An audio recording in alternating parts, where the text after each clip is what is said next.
নির্বাচন সামনে রেখে খুব জোরসোরে চলছে রাজনৈতিক দলগুলোর প্রস্তুতি। এরই অংশ হিসেবে শিগগিরই সারা দেশে ঘোষিত বিএনপির বিকল্প প্রার্থীর বিষয়ে নেওয়া হবে সিদ্ধান্ত।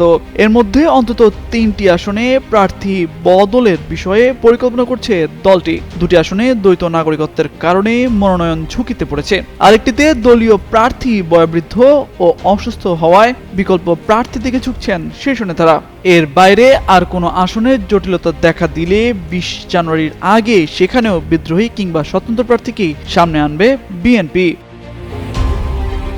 জানতে চাইলে দলের স্থায়ী কমিটির সদস্য ইকবাল হাসান মাহমুদ টুকু গণমাধ্যমকে জানান, বিএনপি বিকল্প চিন্তা থেকেই বিকল্প প্রার্থী দিয়েছে। যেসব আসনে সমস্যা তৈরি হতে পারে বলে শঙ্কা থেকেই এই ব্যবস্থা নিয়েছে দল। খুব শিগগিরই ওই সব আসনের বিষয়ে তারা চূড়ান্ত সিদ্ধান্ত নেবেন বলেও জানান তিনি। নির্বাচন কমিশনের নির্বাচনী তফসিল অনুযায়ী মনোনয়নপত্র আপিল নিষ্পত্তি 12 থেকে 18 জানুয়ারি পর্যন্ত। রাজনৈতিক দল ও স্বতন্ত্র প্রার্থীরা প্রার্থিতা প্রত্যাহার করতে পারবেন 20 জানুয়ারি পর্যন্ত।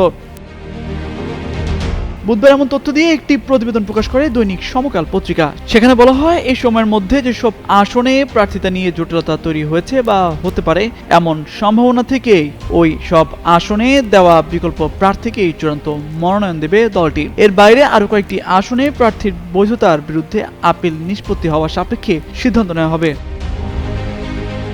বিএনপি নেতারা জানিয়েছেন, সারা দেশে 6টি আসনে বিকল্প প্রার্থী দেওয়া হয়েছে। এর মধ্যে সিলেট 6 আসনে বিকল্প প্রার্থী হিসেবে দলের মনোনয়ন দেওয়া হয়েছে জেলা বিএনপির সদস্য ফয়সল আহমেদ চৌধুরীকে। সুনামগঞ্জ 1 আসনে বিকল্প প্রার্থী করা হয়েছে তাহিরপুর উপজেলা পরিষদের সাবেক চেয়ারম্যান কামরুজ্জামান কামরুলকে। সুনামগঞ্জ 2 আসনে মনোনয়ন দেওয়া হয়েছে সুনামগঞ্জ জেলা বিএনপির সাবেক উপদেষ্টা তাহির রায়হান চৌধুরী পাভেলকে। বগুড়া 2 আসনটি মিত্র দল নাগরিক ঐক্যের সভাপতি মাহমুদুর রহমান মান্নাকে ছাড় দেওয়া হলেও সেখানে বিকল্প প্রার্থী হিসেবে বিএনপি নেতা মীর শাহে আলমকে মনোনয়ন দিয়েছে দলটি।